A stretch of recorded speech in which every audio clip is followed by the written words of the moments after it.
करना ना भूलें।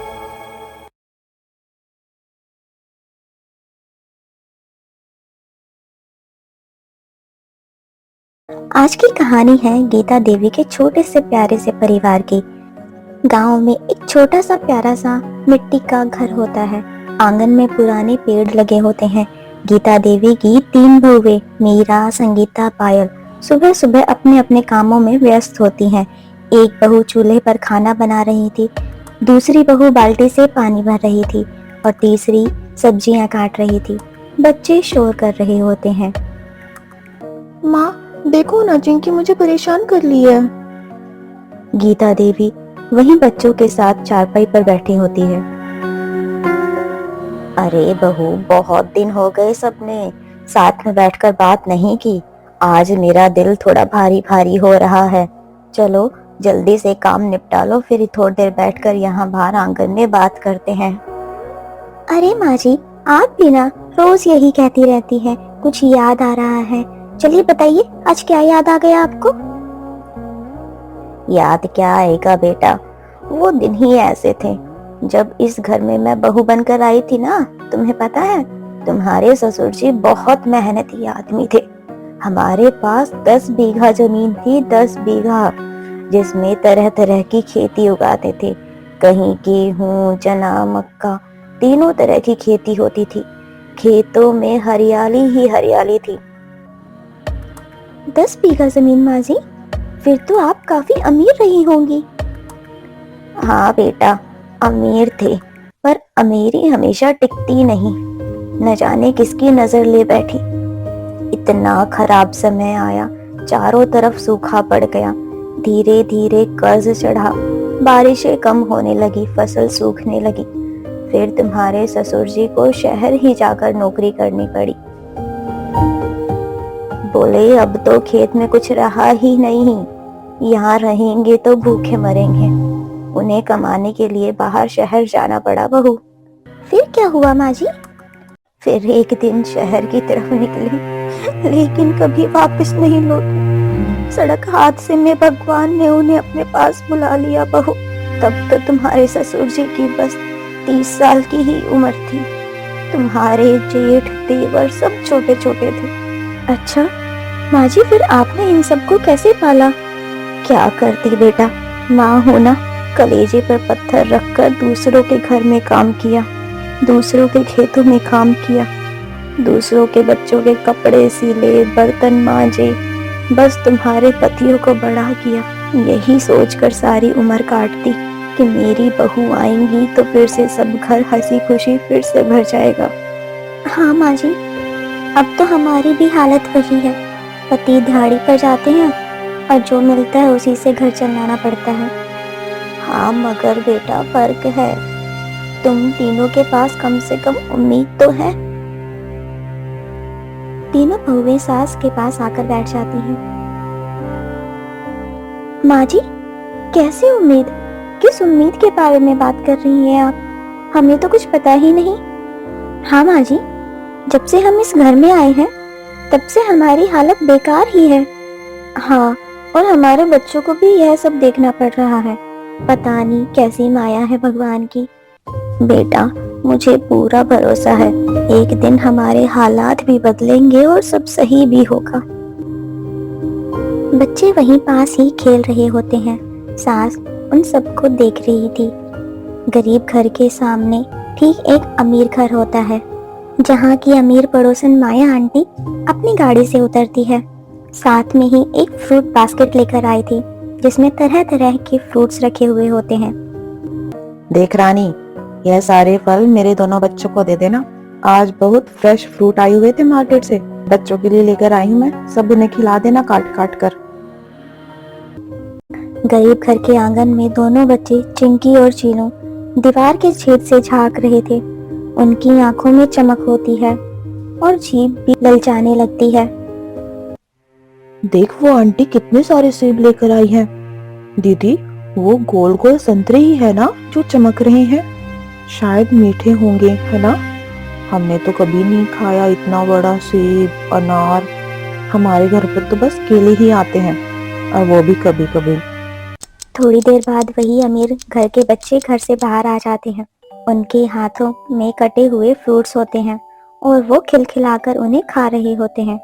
देखो, हमारी मम्मी शहर से हमारे लिए बहुत टेस्टी टेस्टी फ्रूट्स लाई है। भैया, इसका स्वाद कैसा होता है?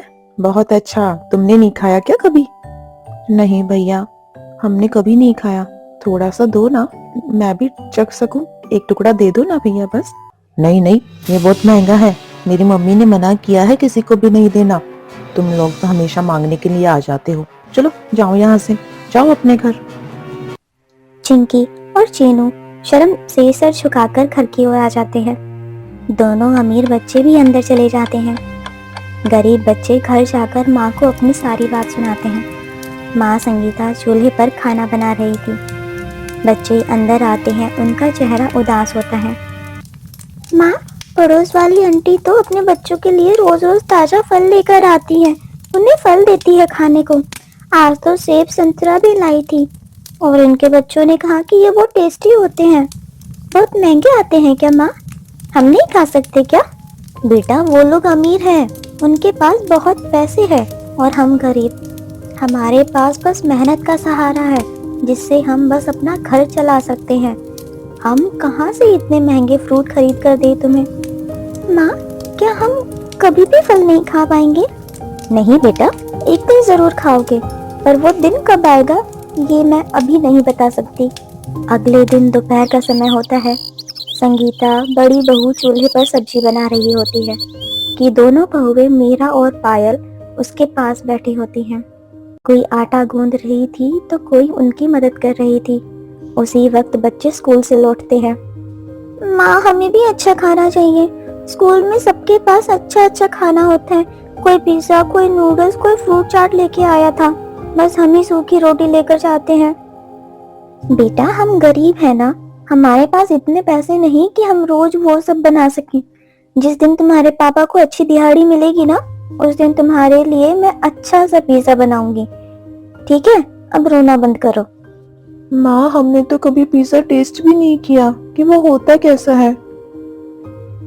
संगीता, मीरा, पायल एक दूसरे की तरफ देखने लगती हैं। उनके चेहरे पर बेबसी और उदासी साफ दिखाई देती है। दीदी, इनको क्या बताएं मासूमों को? आजकल फलों के दाम तो आसमान ही छू रहे हैं। 1 किलो फ्रूट्स भी कम से कम 100-150 रुपए में आते हैं और हमारे पति की दिहाड़ी इतनी ही है कि हम क्या तो राशन ले आए या फ्रूट्स ले आए।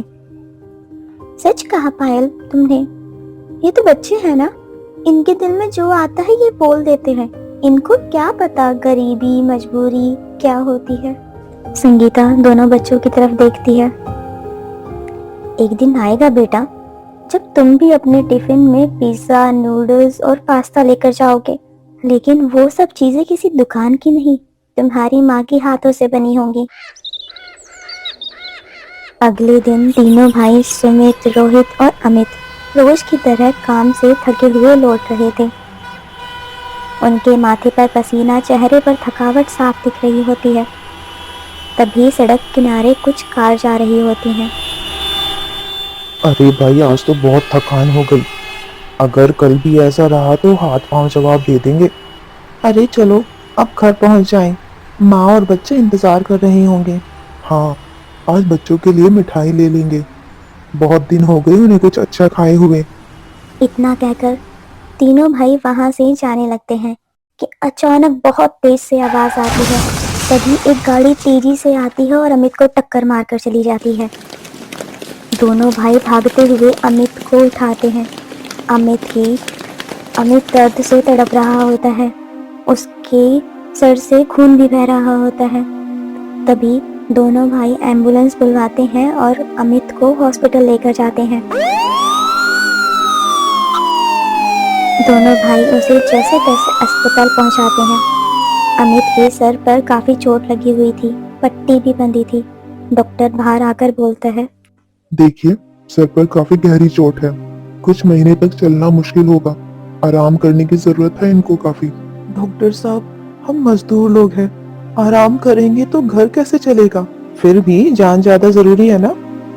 भाई, ये तो बैठे बिठाए बहुत नुकसान हो गया। अब क्या करेंगे हम? क्या कर सकते हैं भाई, शायद भगवान को यही मंजूर होगा। दोनों भाई अमित को जैसे तैसे एम्बुलेंस में घर लाते हैं। अमित की ऐसी हालत देखकर घर पर सब बहुत परेशान हो जाते हैं। अगले दिन गरीब घर में रात का समय होता है। आंगन में लालटेन टिमटिमा रही होती है। सास चारपाई पर बैठी होती है। अमित वहीं लेटा था। तीनों बहुएं और भाई आसपास बैठे होते हैं।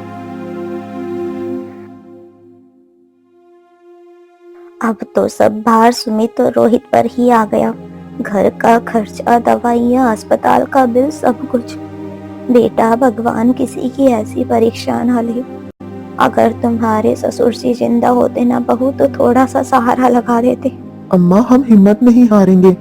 जब तक हाथ पांव चल रहे हैं ना, तब तक सब ठीक है और घर भी चलेगा। अगले दिन दोनों भाई काम पर जाते हैं। वहाँ मालिक हाथ में कुछ कागज लेकर खड़ा होता है। अरे, अब सीजन खत्म हो गया है। आज तुम लोगों का हिसाब कर देता हूँ। कल से कोई काम नहीं है, तो तुम्हें आने की जरूरत नहीं है। पर साहब, बहुत मजबूरी चल रही है। घर में खाने को कुछ नहीं है, दवाई का खर्चा भी अलग चल रहा है। अरे, तो मेरे बस की बात नहीं है ना ये सब। जब काम ही नहीं है तो मैं तुम्हें क्यों बुलाऊं? किस बात की तनख्वाह दूं भाई तुम्हें? दोनों भाई मायूस होकर चुपचाप निकल जाते हैं। अगले दिन घर के अंदर सब बैठे होते हैं। एकदम सन्नाटा छाया होता है। बच्चे भी खामोश बैठे थे। चूल्हा ठंडा पड़ा था। अब क्या करेंगे बेटा? काम नहीं है, पैसा नहीं, दवाई नहीं, राशन भी नहीं है, सब खत्म हो गया। क्या कहूँ माँ, लगता है भगवान ने हमसे मुंह ही मोड़ लिया है। बेटा हिम्मत रखो, बुरा वक्त है, टल जाएगा ये भी, ज्यादा दिन नहीं टिक सकता। अगले दिन रोहित और सुमित अमित को अस्पताल ले जाने के लिए तैयार करते हैं। ये डॉक्टर की पर्ची रख लेना भैया, भूलना मत, इसमें इनकी सारी दवाइयाँ लिखी हैं। रोहित जेब में पर्ची रख लेता है, लेकिन जब वह घर जाने से पहले पर्ची देखता है तो पर्ची उसकी जेब में नहीं थी। वो यहाँ कहाँ कहीं गिर गई थी। सब लोग जल्दी जल्दी पर्ची ढूंढने लगे, लेकिन पर्ची किसी को नहीं मिलती। घर के सब सदस्य हर कोने में वो पर्ची ढूंढ रहे होते। तभी संगीता के हाथ में एक दस्तावेज लगते हैं।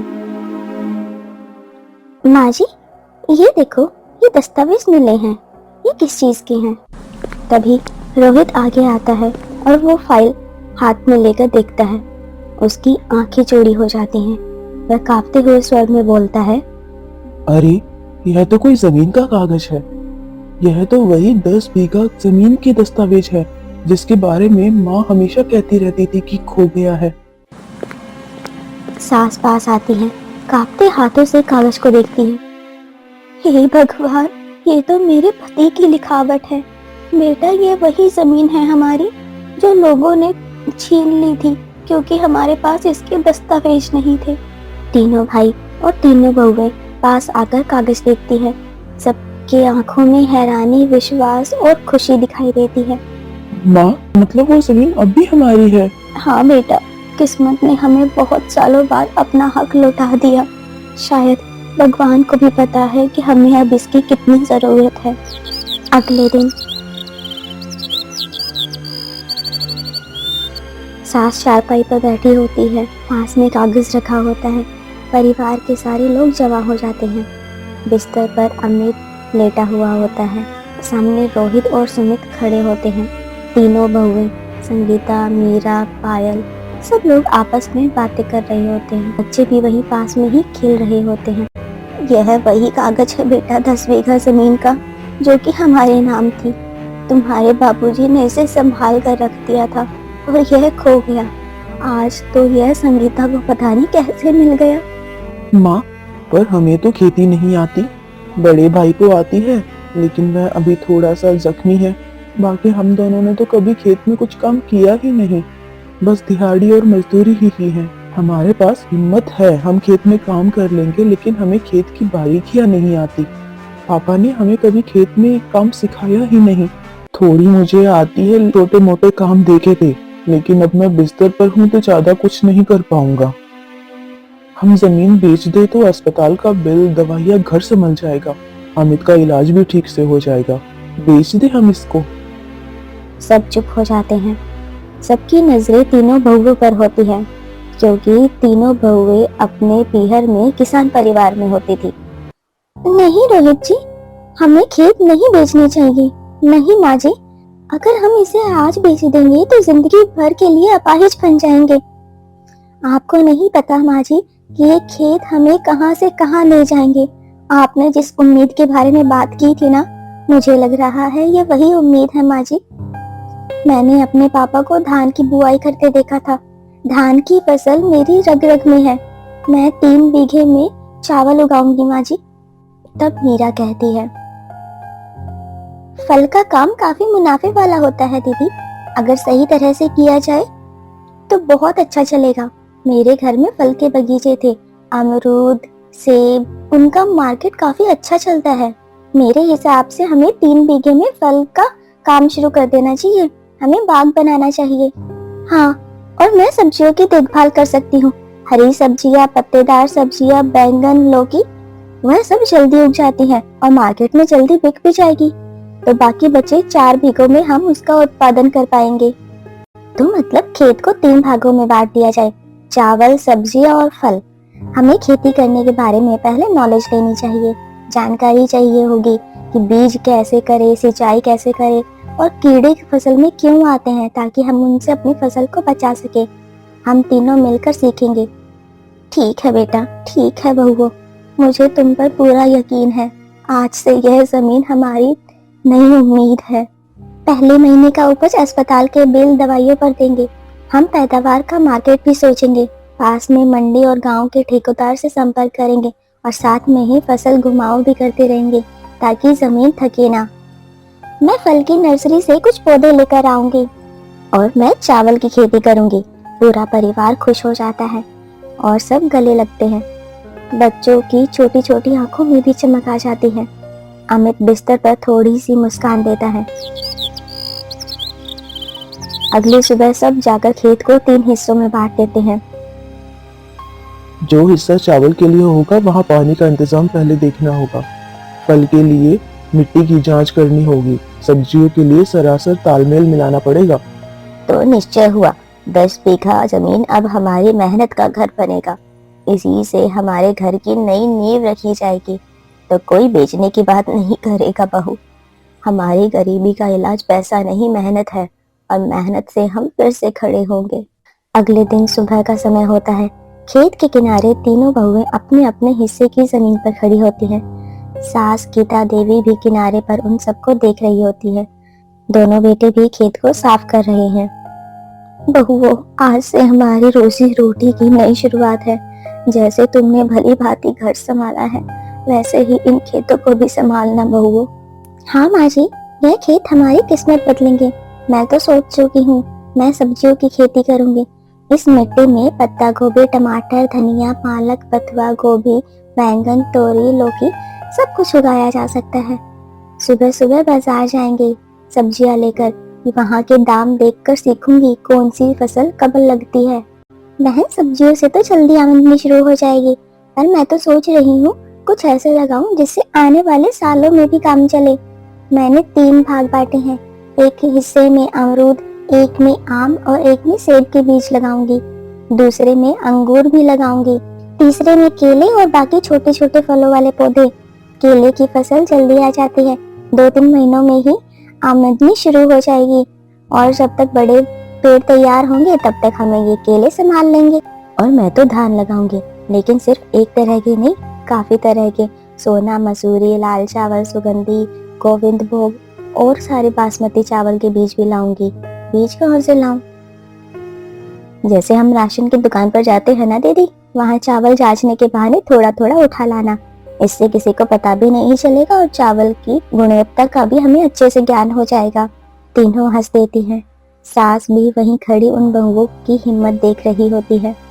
मैं तो फल के बीज ऐसे ही जुटा लूंगी, जो लोग कूड़ादान में फेंक देते हैं ना, वो सेब, अमरूद, पपीते के बीज वहीं से ही जमा कर लूंगी।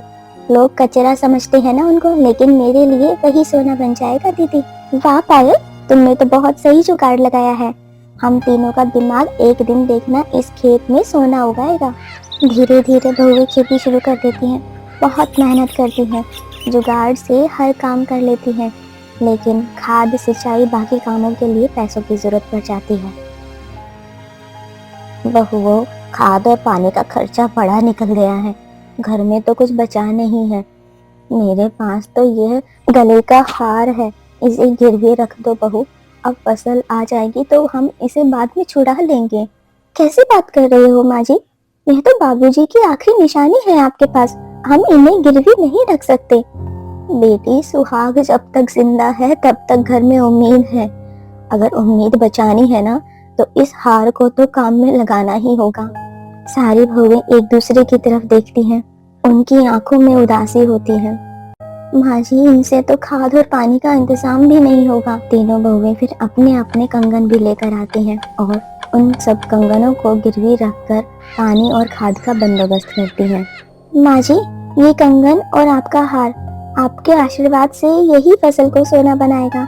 हम सब मिलकर खेतों को हरियाली से भर देंगे। जेवर हमारे व्यर्थ नहीं जाएंगे माँ जी। सुमित और अमित पास खड़े होते हैं। दोनों की आंखें नम हो जाती हैं। माँ, हम तीनों भाइयों की मेहनत और बहुओं की लगन से हम खेत की मिट्टी को हम उसकी अपनी पहचान देंगे। तीनों बहुएं झुककर सास के पैर छूती हैं। जाओ बहुओं, उस धरती को अपने पसीने से सींच दो। यही खेत अब हमारा भविष्य लिखेगा। तीनों बहुएं अपने अपने हिस्से की जमीन पर लगन से बीज बो रही थी। एक तरफ हरे धनिये की खुशबू, एक तरफ केले के छोटे छोटे पौधे और दूसरी तरफ पानी से भीगे धान के बीज चमक रहे होते हैं। अगले दिन सुबह का समय होता है। दूर तालाब के किनारे नहर का पानी दिखाई दे रहा था। तीनों बहुएं खेत में लगी होती हैं। किसी के हाथ में टोकरी, किसी के सिर पर मटका, तो किसी के पैर पानी में भीगे होते हैं। अरे दीदी, अब की बार तो बारिश भी कम हुई है। अगर हम पानी नहीं देंगे तो हमारी फसल मुरझा जाएगी। अरे दीदी, इसके लिए मैंने जुगाड़ लगा लिया है। मैं बांस के डंडे लेकर आई थी जंगल से और बांस के डंडों को मैंने अपने खेत में इस तरह लगाया है और नालियां भी बना दी हैं। इन्हें जोड़कर मैंने नहर से सीधा पानी अपने खेतों में पहुंचा दिया है और थोड़ी थोड़ी ढलान देकर ऐसा रास्ता बनाया है कि नहर का बाकी पानी तुम सबके खेतों में भी जा सके। अरे वाह छोटी, तूने तो एकदम सही जुगाड़ लगाया है। अब मेरे पालक, गोभी, टमाटर, धनिया और पत्ता गोभी सब तरबतर रहेंगे। देखना अब सब्जियां कितनी खिलकर लगेंगी। खेत में हरियाली लहरा रही थी। टमाटर के पौधे, धनिया महक रहा था। दूसरी तरफ धान के पौधे झूम रहे होते हैं। ओह, यह खेत तो अब चमक रहा है। लगता है तुम्हारी मेहनत रंग लाने वाली है। जी माँ जी, मैंने 3 महीने की फसल लगाई है। तिमाही खेती में चावल जल्दी उग जाते हैं। पहले तो मैंने साधारण सोनम चावल लगाया था, लेकिन अब की बार बासमती और भी कई प्रकार के चावल लगाऊंगी। पहली बार तो थोड़ा घाटा हुआ था, लेकिन तब समझ नहीं थी। अब तो काफी समझ भी आ गई है। अब की बार मार्केट में भी अच्छे रेट पर बेचूंगी, मोटे और सुगंधी चावल दोनों मिलाकर। और मैंने भी जल्दी से फल के लिए केले और अंगूर लगाए थे। देखो, सब तैयार हो चुके हैं। अगली बार आम और अमरूद लगेंगे ना, तब हमारे खेतों में और भी अच्छा उपज होगी। और मेरे खेत में भी धनिया, बथुआ, लौकी, पालक, टमाटर, आलू सब तैयार हैं। अब की बार तो सब्जियों से ही हमारे हफ्ते भर का खर्च निकल जाएगा। दोनों पति सुमित और रोहित वहीं आ जाते हैं। हमें नहीं पता था तुम लोगों को खेती का इतना ज्ञान है। हाँ भाई, हमारी बीवी तो हमसे भी ज्यादा लायक निकली। जो काम हम नहीं कर पाए इतने समय से, वो इन तीनों ने मिलकर कर दिखाया। ऐसी बात मजाक में भी मत कहना। आप सबने बहुत मेहनत करी है। हाँ, दीदी एकदम सही कह रही है। तीनों बहुएं मिट्टी में बैठकर थोड़ी देर आराम करती हैं। उनके कपड़े भीग जाते हैं। आंखों में एक अलग ही चमक होती है। अगले दिन गांव के बाजार में भीड़ लगी होती है। तीनों बहुएं अपनी टोकरी और बोरी लेकर खड़ी होती हैं। भैया, ये देखिए, ताजा बासमती है और सोनम भी है। अलग अलग क्वालिटी के हैं। पहली बार तो मैंने तुम्हें कम दाम में दे दी थी, लेकिन अब की बार दाम मैं खुद तय करूंगी। अरे बहन, तो बढ़िया है ना। चलो सही भाव में ले लेते हैं। इस बार तो तुम्हें अच्छा पैसा मिलेगा।